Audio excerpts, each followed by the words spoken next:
Muraho neza bavandimwe inshuti zanjye, amahoro y'Imana abane namwe. Njye ubasuhuza nitwa Bizimana Jean Claude. Nanditse igitabo cy'imfashanyigisho za Bibiliya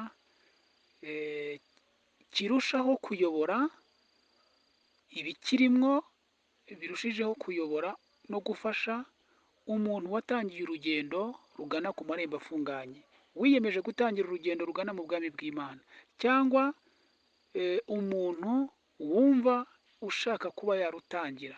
Iki gitabo nawe ni icye kandi kiramureba. Muvandimwe inshuti yanjye, hari igihe umuntu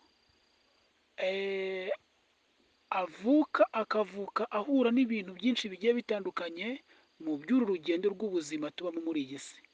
Iyi si tuyirimo twese turi abagenzi. Ni ukuvuga ngo iyo umuntu akivuka akagera ku isi aba atangiye urugendo rw'ubuzima. Urugendo rw'ubuzima tubayemo ni rurerure, kandi mu by'ukuri ugiye kureba usanga duhuriramwo n'ibigiye bitandukanye. Hari igihe inzira itubera ndende kandi impinga ikaba ndende ku cyo washaka kugeraho, ugasanga ntukigezeho cyangwa se ukigezeho bigoranye ku bw'inzitizi wagiye uhura nazo. Hari icyo nabivuzeho ku byerekeranye n'urugendo rw'ubuzima bwo muri iyi si. Mu buryo burambuyemo rero, mu buryo bwimbitse, ukeneye kubasha kumenya ku byerekeranye n'icyo navuze ku rugendo umuntu ahura narwo rw'ubuzima bwo muri iyi si, wareba muri iki gitabo. Iki gitabo nanditse nawe Imana iragushaka, ku paje ya 11 urahasanga iyo nkuru y'urugendo rw'ubuzima umuntu ahura narwo kuva akiri mu nda y'umubyeyi we kugeza igihe avutse, kugeza igihe atangiye kumenya gukambakamba, kugeza igihe amenye gutera intambwe, kugeza igihe agiye mu ishuri. Mbese urwo rwose ni urugendo aba atangiye kwinjiramo.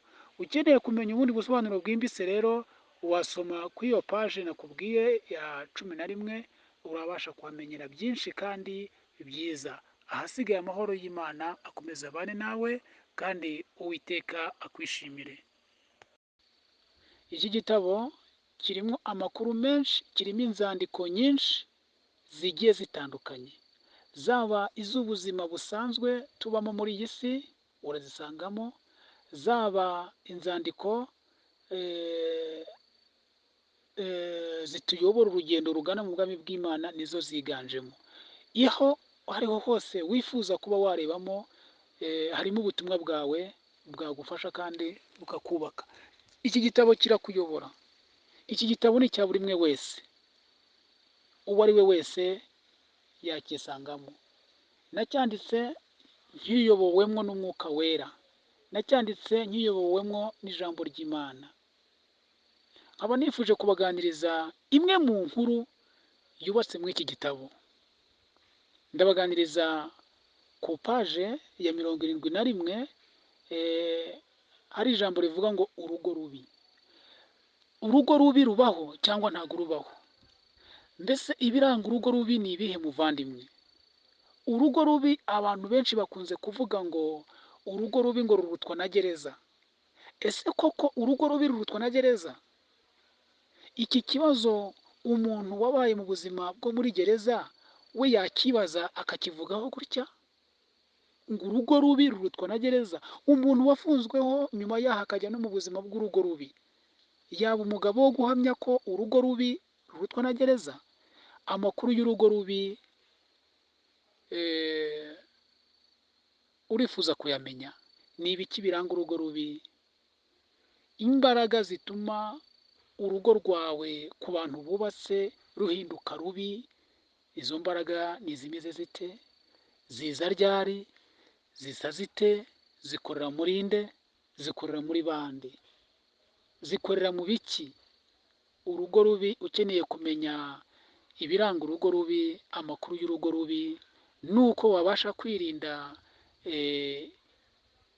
ibyatuma urugo rwawe ruba rubi. Muvandimwe, soma muri iki gitabo nawe Imana iragushaka, ku paje ya 71, niho ubasha gusobanukirwa neza iby'urugo rubi, maze ubashe kumenya ukuntu ukwiriye kurwana urwo rugamba, maze urugo rwawe rukarushaho kuba rwiza, urugo rwawe rukaba rwaba rwiza, cyangwa se umwuka w'Imana akaza akakurwanirira mu rugo rwawe.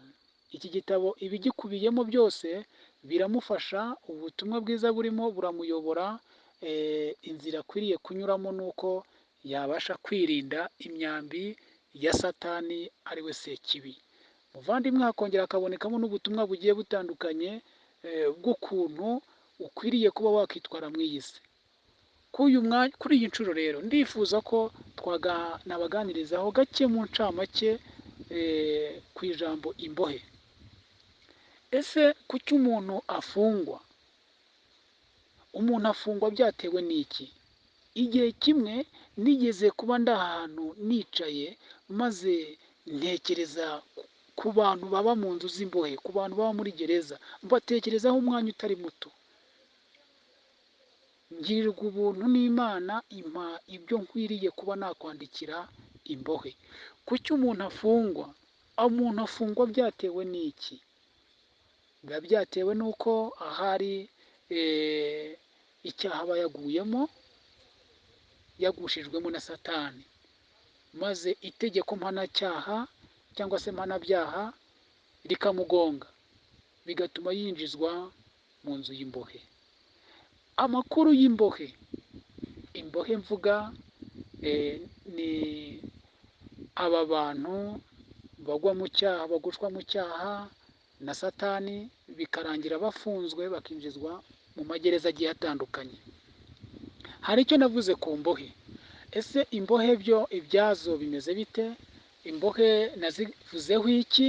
Muvandimwe ushaka gusobanukirwa amakuru yerekeranye n'iby'imbohe nanditse, soma muri iki gitabo nawe Imana iragushaka ku paje ya 81. Urahasanga amakuru y'imbohe zose, urabasha amakuru y'imbohe, urabasha no kumenya igituma umuntu afungwa. Ni ukubera iki umuntu afungwa? Ese mu mifungire ye hari igihinduka kuri we? Ni ikaze kw'iyi nkuru ivuga imbohe, kandi Uwiteka akomeza kwishimire. Amen.